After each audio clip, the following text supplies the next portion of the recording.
Adiabatic process क्या होता है, या एडियाबेटिक प्रोसेस का मकसद होता है ऐसा प्रोसेस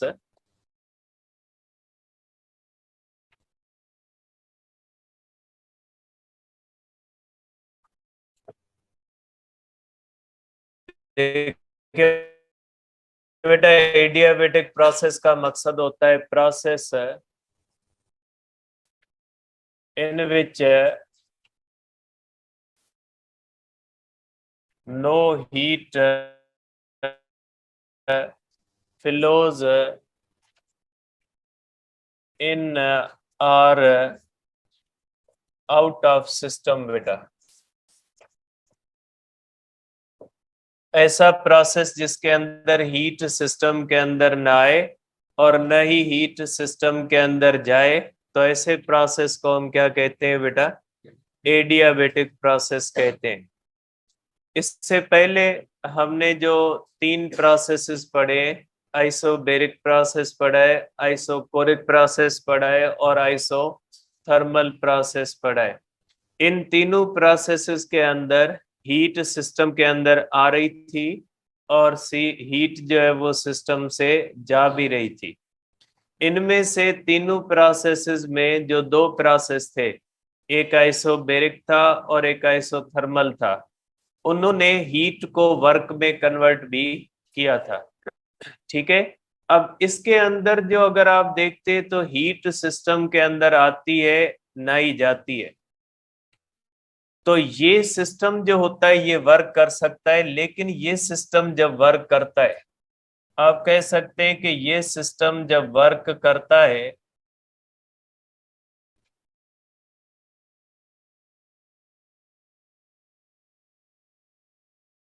देखिए सपोज करें ये हमारे पास एक एडियाबेटिक प्रोसेस है और इसके अंदर हम क्या करते हैं बेटा, इसको सिलेंडर को इंसुलेटर के ऊपर रख देते हैं बेटा।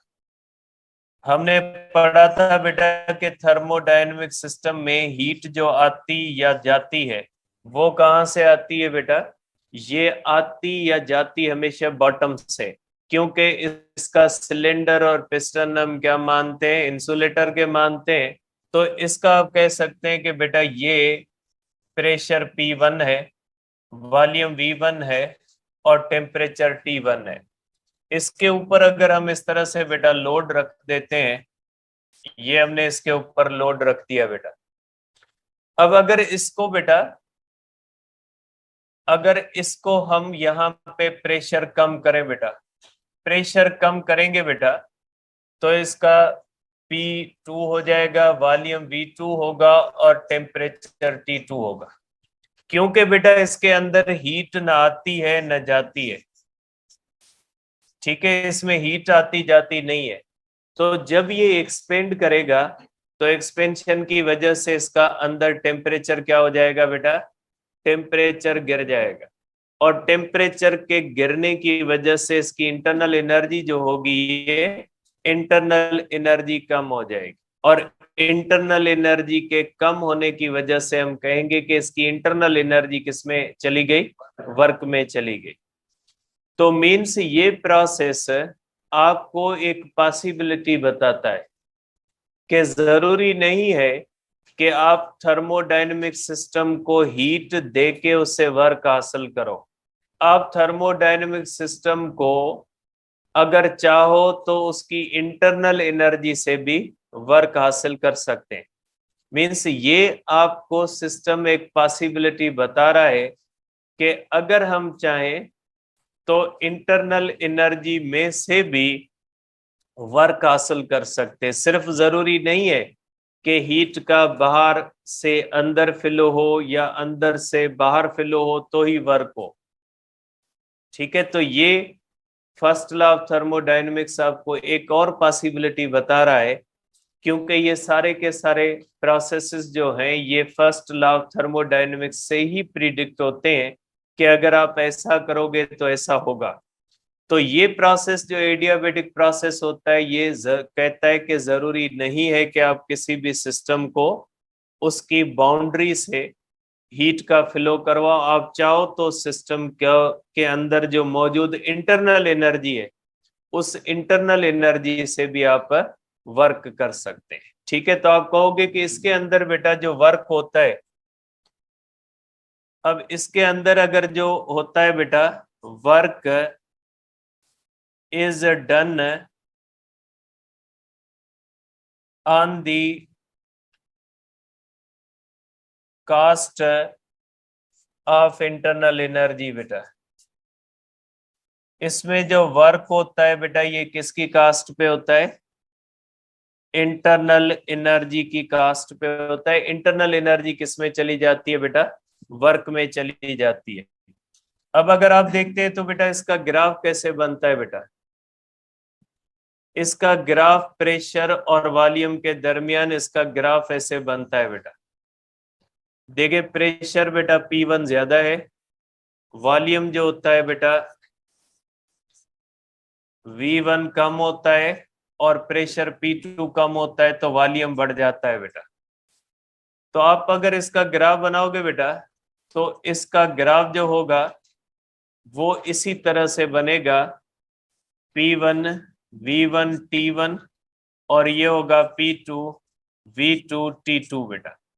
तो ये इस तरह से बनेगा बेटा लाइक आइसोथर्मल बेटा। इसका ग्राफ जो होता है बेटा, इसकी एडियाबेटिक एक्सपेंशन का जो ग्राफ बनता है वो किस तरह से बनता है? Like isothermal expansion. लेकिन दोनों में थोड़ा फर्क होता है। ठीक है, दोनों की अगर कंपैरिजन करें तो दोनों की कंपैरिजन आप किस तरह से करोगे बेटा?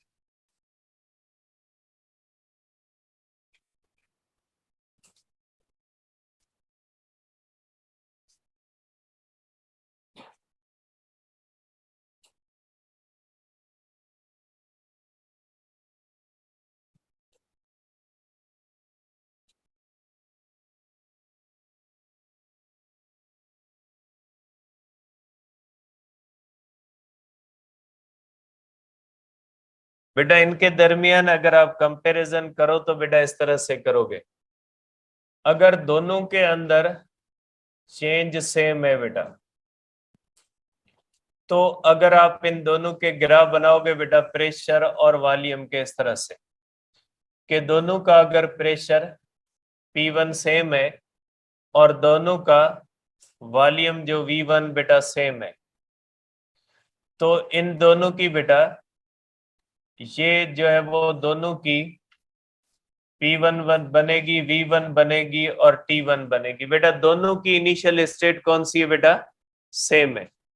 लेकिन अगर आप बेटा इनको इस तरह से करोगे, अगर आप एक एडियाबेटिक प्रोसेस करोगे तो वो इस तरह से आएगा बेटा नीचे, और अगर आप आइसोथर्मल करोगे बेटा तो आइसोथर्मल जो होगा बेटा ये इस तरह से जाएगा, इस तरह से। बेटा देखें ये आइसोथर्मल प्रोसेस का ग्राफ ज्यादा थोड़ा हॉरिजॉन्टल बनेगा, जबकि एडियाबेटिक का जो ग्राफ होगा वो थोड़ा क्या बनेगा? वर्टिकल, सीधा बनेगा। देखिए ये आप देख सकते हैं कि ये थोड़ा ज्यादा सीधा है, जबकि ये कौन सा है? ज्यादा हॉरिजॉन्टल बनता है, स्टीपर जिसको कहते हैं। तो आप इसको इस तरह से कहोगे ये किसका होता है बेटा? ये आइसो थर्मल होगा बेटा, और ये जो होगा बेटा ये किसका हो जाएगा? ये हो जाएगा एडियाबेटिक का। तो इन दोनों की आप कंपैरिजन कर सकते हैं।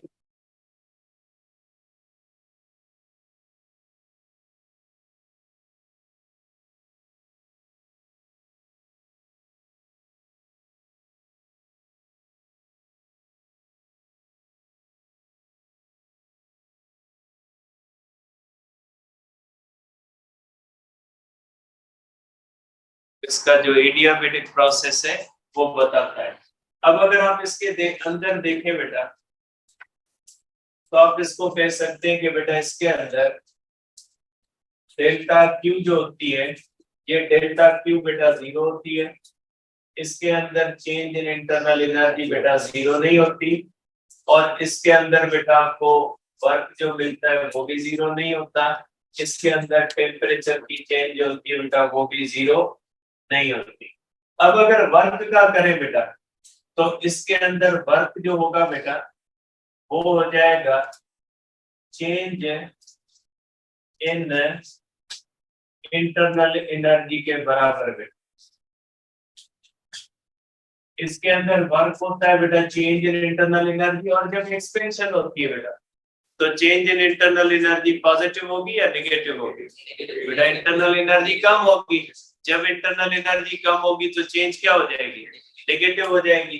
देयरफॉर वर्क को हम करेंगे is equal to negative of change of internal energy में। ठीक है, तो आप इसको इस सेंस में कह सकते हैं कि ये जो है वो वर्क के लिए ये चीज इस्तेमाल कर सकते हैं कि वर्क जो होता है वो negative of change of internal energy हो। ठीक है बेटा, तो ये हमारे पास हो गए 4 प्रोसेसेस। यहाँ पे हमारे पास फर्स्ट लॉ ऑफ थर्मोडायनेमिक्स खत्म होता है।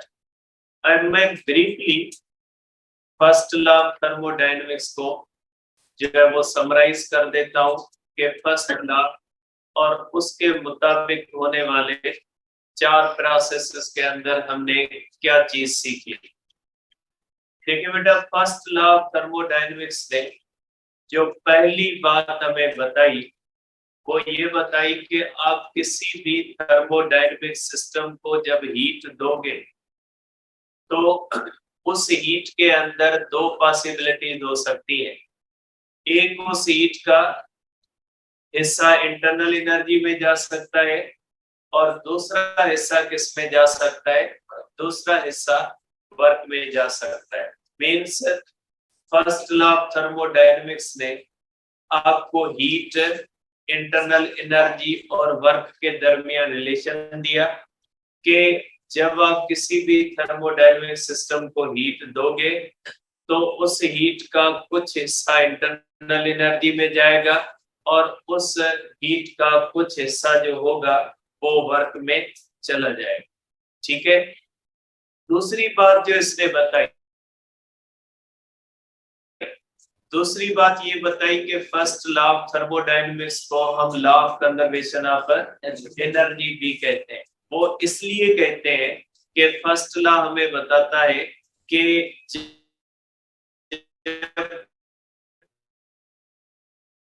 कोई भी हीट न क्रिएट होती है और हीट न डिस्ट्रॉय होती है। इंटरनल एनर्जी में जाए और उसका कुछ हिस्सा किस में जाए? वर्क में। Means energy can not be created, can not be destroyed. तीसरी बात,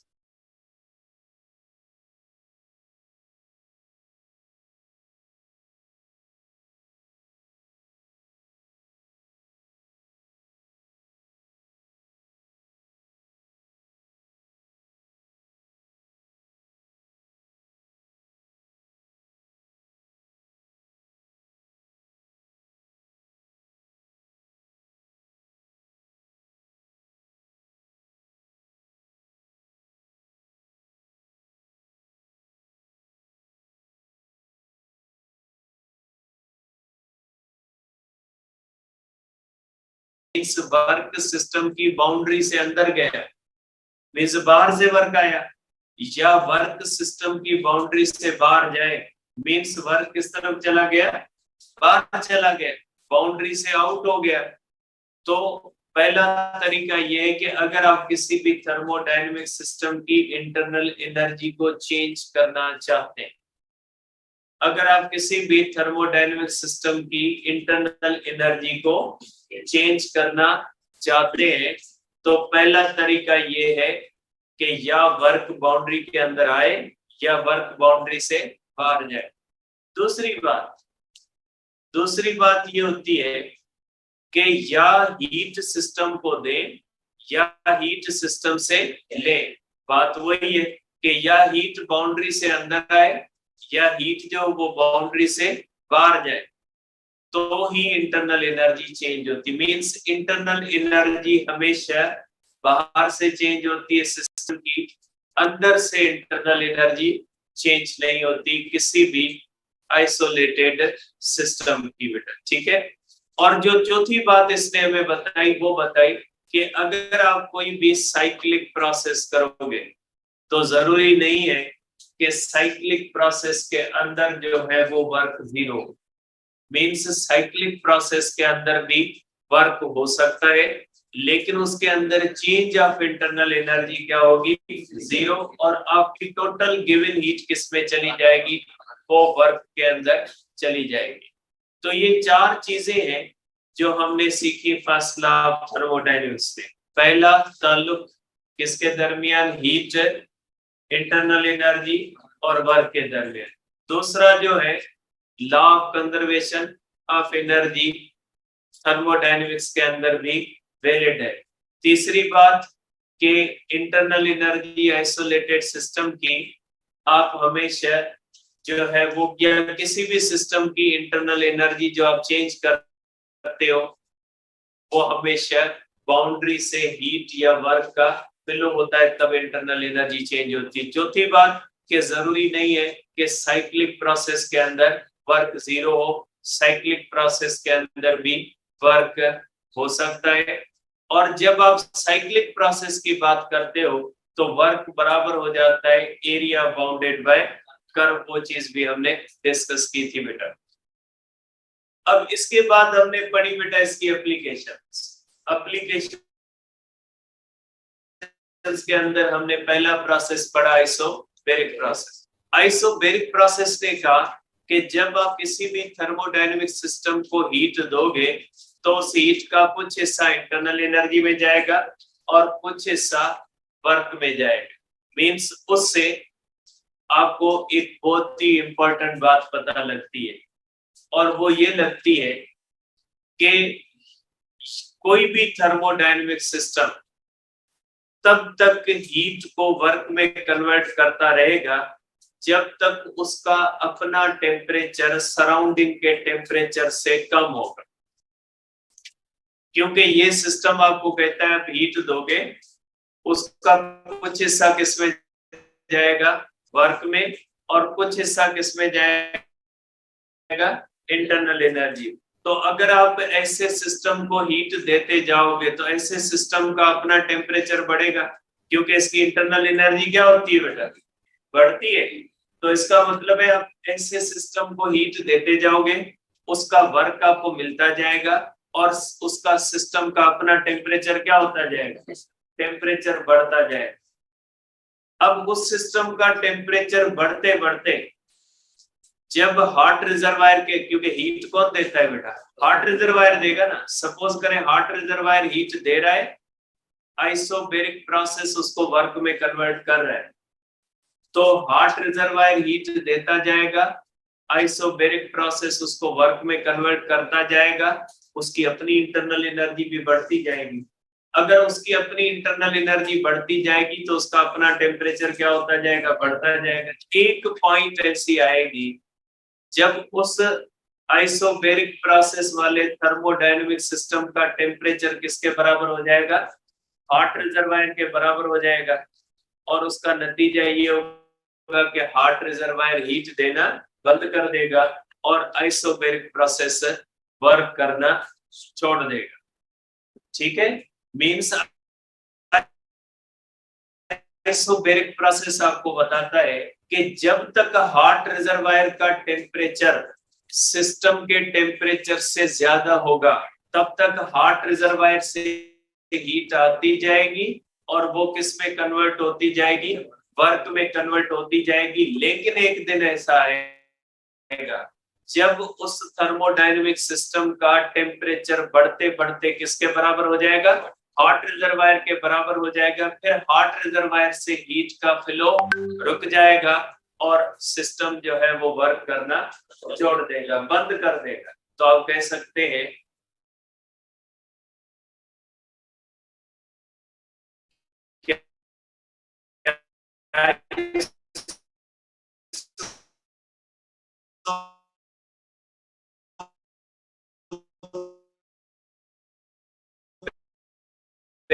के अंदर चला जाए। इसके ग्राफ के बारे में भी हमने पढ़ा था कि किस तरह से इसका ग्राफ बनता है, किस तरह से उसमें से आप इसको कन्वर्ट कर सकते हैं, वर्क कैलकुलेट कर सकते हैं। इसका आइसोबैरिक प्रोसेस, इसका आइसोकोरिक प्रोसेस कहता है कि अगर आप किसी भी थर्मोडायनेमिक सिस्टम का टेम्परेचर कांस्टेंट रखोगे और फिर अगर आप उसको हीट दोगे तो वो थर्मोडायनेमिक सिस्टम आपको वर्क नहीं देगा। मींस आप अगर कांस्टेंट वॉल्यूम पे, फर्स्ट लॉ ऑफ थर्मोडायनेमिक्स कहता है अगर आप कांस्टेंट वॉल्यूम पे हीट दोगे तो आपको उसमें से वर्क नहीं मिलेगा और पूरी हीट किस में कन्वर्ट हो जाएगी, इंटरनल एनर्जी में कन्वर्ट हो जाएगी, आप इसमें से वर्क हासिल नहीं कर सकते। इसका आइसोथर्मल प्रोसेस कहता है, आइसोथर्मल इसका प्रोसेस कहता है कि आप 100% हीट की कन्वर्शन किस में कर सकते हैं, वर्क में कर सकते हैं। मीन्स आप चाहे तो आइसोथर्मल प्रोसेस के थ्रू आप 100% गिवन हीट को किस में कन्वर्ट कर देंगे, वर्क में कन्वर्ट कर देंगे। और इसी प्रोसेस को कहा जाता है कि इसी प्रोसेस में जो है वो फर्स्ट लॉ ऑफ थर्मोडायनेमिक्स के साथ मसले बनाए कि ये प्रोसेस कहता है, आइसोथर्मल प्रोसेस कहता है कि आप पूरी 100% हीट को किस में कन्वर्ट कर सकते हैं, वर्क में। ठीक है, इसके बहुत ज्यादा इफेक्ट्स हैं इस प्रोसेस के। और ये प्रोसेस ये जो कहता है कि ये जो फर्स्ट लॉ ऑफ थर्मोडायनेमिक्स का आइसोथर्मल प्रोसेस कहता है कि 100% हीट की कन्वर्शन वर्क में हो सकती है। इसी प्रोसेस के बारे में सेकंड लॉ ऑफ थर्मोडायनेमिक्स कहता है कि भले फर्स्ट लॉ ऐसा कहता रहे लेकिन हम नहीं मानते कि ऐसा हो सकता है। मीन्स ये जो फर्स्ट लॉ है इसकी कुछ ऐसी बातें हैं जो drawbacks of the first law कहलाती है और उन्हीं चीजों को दुरुस्त करने के लिए आया सेकंड लॉ।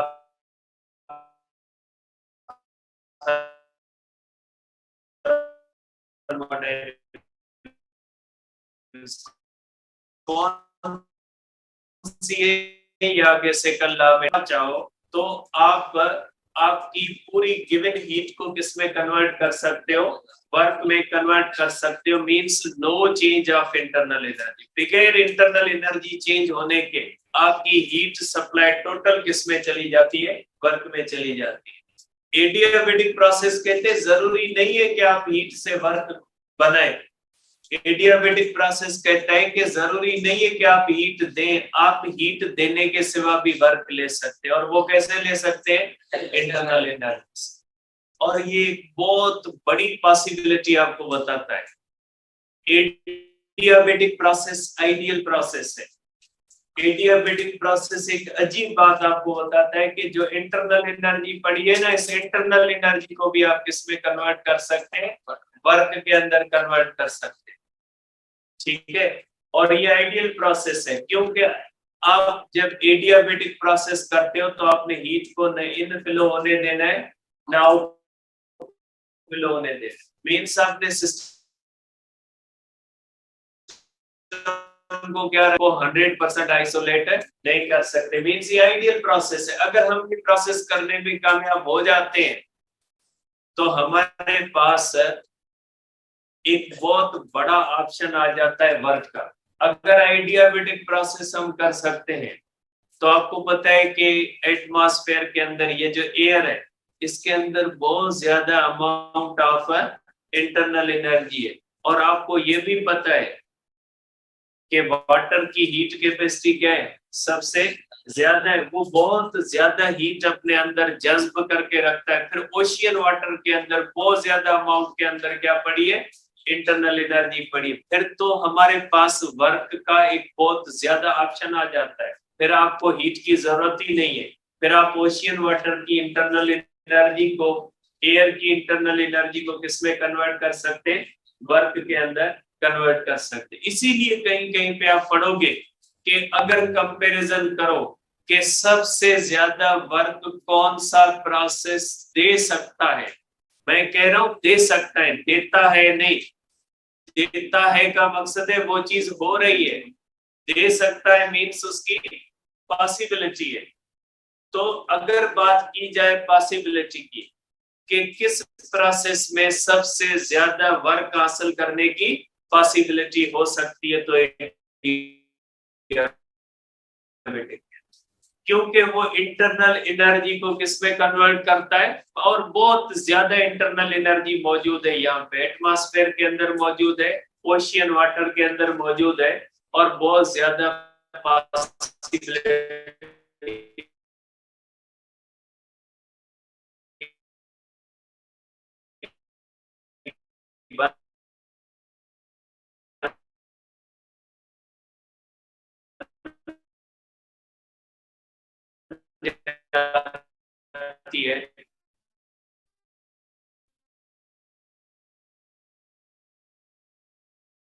वर्क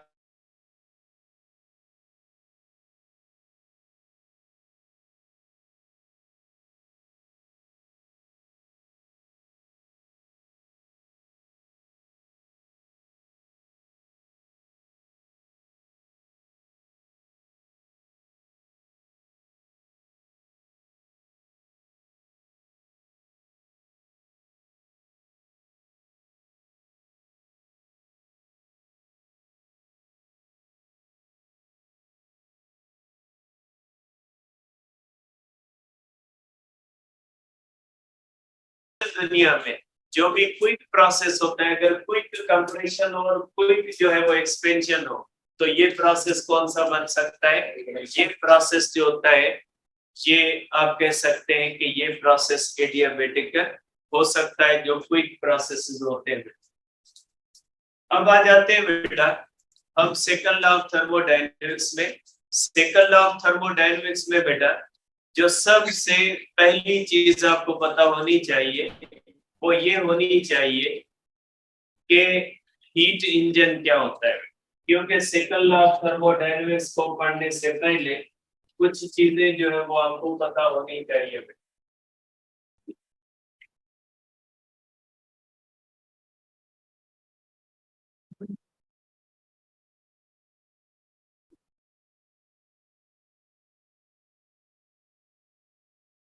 ठीक है बेटा, सेकंड लॉ ऑफ थर्मोडायनेमिक्स के अंदर सबसे पहली बात होती है बेटा कि ये हीट इंजन क्या है बेटा।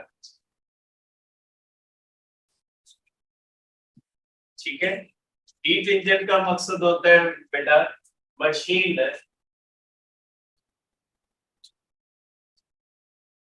which can convert heat energy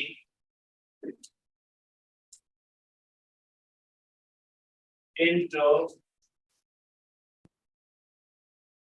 mechanical energy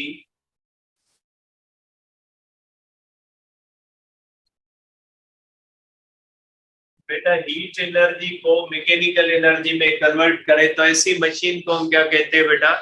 heat engine कहते हैं बेटा। अब ये जो हीट इंजन होता है, ठीक है, इसकी पॉसिबिलिटी हम देखते हैं कि इसकी पॉसिबिलिटी कौन सी है। देखिए बेटा, हीट इंजन का काम क्या होता है? हीट इंजन का काम होता है बेटा हीट को वर्क में कन्वर्ट करना। तो जाहिर सी बात है, अगर हीट इंजन का काम होता है हीट को वर्क में कन्वर्ट करना, तो जाहिर सी बात है कि आपके पास एक सोर्स ऑफ हीट होना चाहिए जो हीट दे। अब इंजन का काम क्या होता है? उस गिवन हीट को वर्क में कन्वर्ट करना। तो आप कह सकते हैं कि ये आपके पास टाइम चले। तो बेटा देखिए, आप कह सकते हैं तो हमारा कौन अंदर वाला बेड़ो है रात सो तो बोले है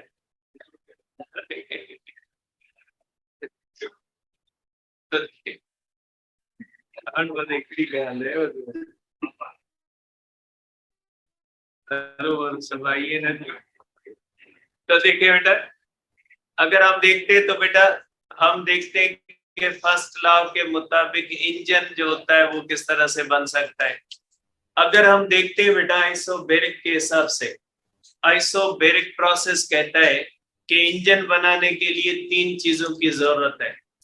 कौन सी चीजें बेटा? एक, अब इंजन को आप ये सिलेंडर और पिस्टन इंजन मान लें, क्योंकि सिलेंडर और पिस्टन को जब आप हीट देते हो वो किसमें कन्वर्ट करते हैं? वर्क में। अब इंजन को आप ये जो हमने सिलेंडर और पिस्टन पढ़ा था ना, इसको आप इंजन मान लें। तो according to the isobaric process आपके पास तीन चीजें होना जरूरी है। कौन सी? एक हॉट रिजर्वायर जो हीट दे, और इंजन जो उस हीट का कुछ हिस्सा किसमें कन्वर्ट करे? वर्क में। और आइसोबैरिक प्रोसेस कहता है कि वो इंजन 100% हीट को वर्क में कन्वर्ट नहीं करेगा। इसलिए जरूरी है कि तीसरी बॉडी, कोल्ड बॉडी भी आपके पास होनी चाहिए, जो उस इंजन से रिमेनिंग हीट ले ले। अब अगर उस इंजन से रिमेनिंग हीट लेने के लिए कोल्ड बॉडी नहीं है तो फिर उसका असर क्या होगा? आइसोबैरिक प्रोसेस कहता है कि अगर कोल्ड बॉडी नहीं होगी तो जो हीट वर्क में कन्वर्ट होने से बच गई वो उस इंजन का टेम्परेचर क्या करेगी? टेम्परेचर बढ़ा देगी, और नतीजा ये निकलेगा कि हॉट रिजर्वायर से हीट आती जाएगी, वर्क में कन्वर्ट होती जाएगी,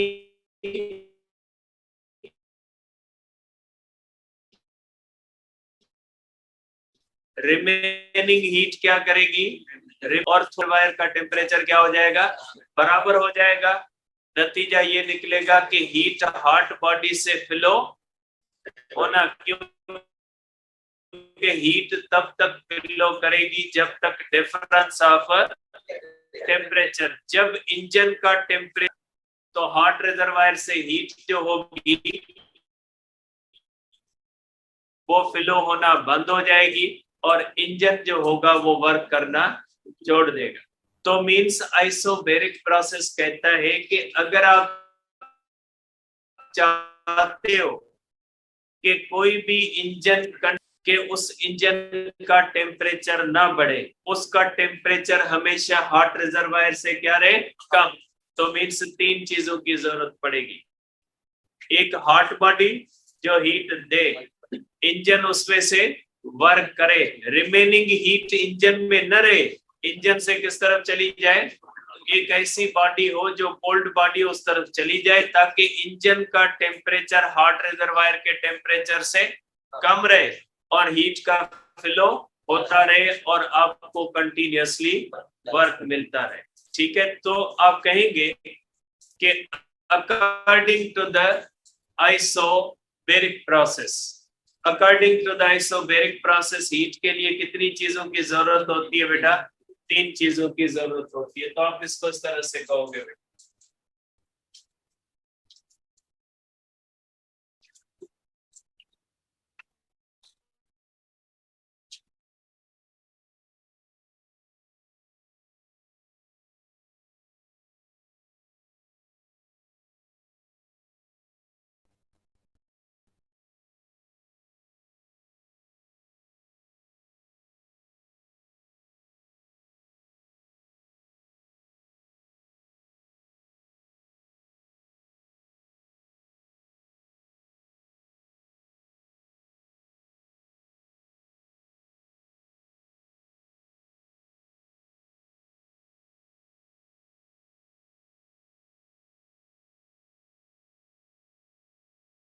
ठीक है, हॉट रिजर्वायर हो,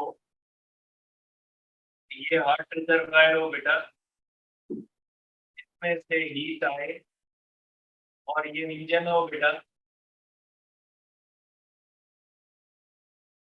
ये हीट आए इंजन में, और इंजन जो इसमें हमको क्या दे बेटा? वर्क दे, और रिमेनिंग हीट किसमें चली जाए बेटा? रिमेनिंग जो हीट हो ये किसमें चली जाए बेटा? कोल्ड रिजर्वायर के अंदर चली जाए। ये हमें बताता है बेटा आइसोबैरिक। और आइसोबैरिक प्रोसेस कहता है कि कोल्ड रिजर्वायर का टेम्परेचर जब तक हॉट रिजर्वायर के टेम्परेचर से कम होता जाएगा, कम होगा, तब तक ये हीट का फ्लो होता रहेगा।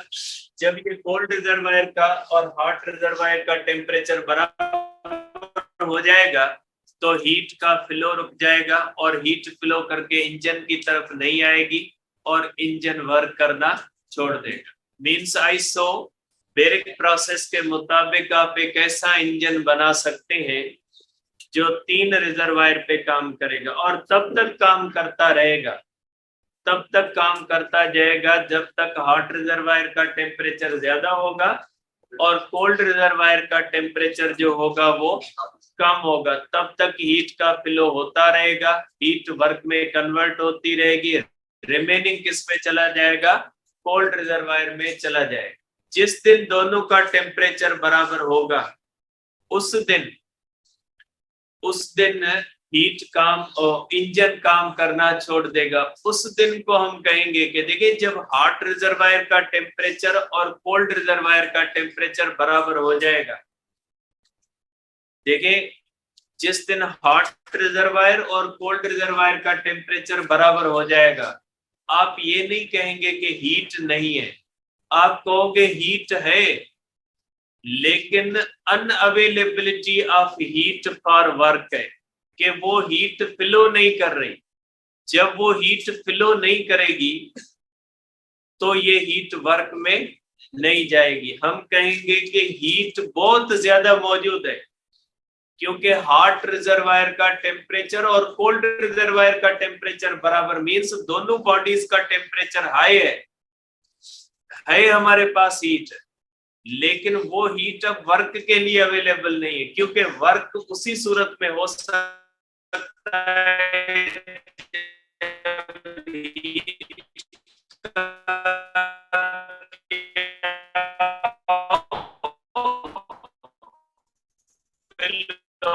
और होता है जब डिफरेंस ऑफ टेम्परेचर, जब डिफरेंस ऑफ टेम्परेचर नहीं रहेगा तो फ्लो ऑफ हीट क्या हो जाएगा। तो हम कहेंगे कि इतनी ज्यादा हीट होने के बाद भी हमारे पास हीट की अनअवेलेबिलिटी है वर्क के लिए, मर गई। ठीक है, अब आगे कौन सी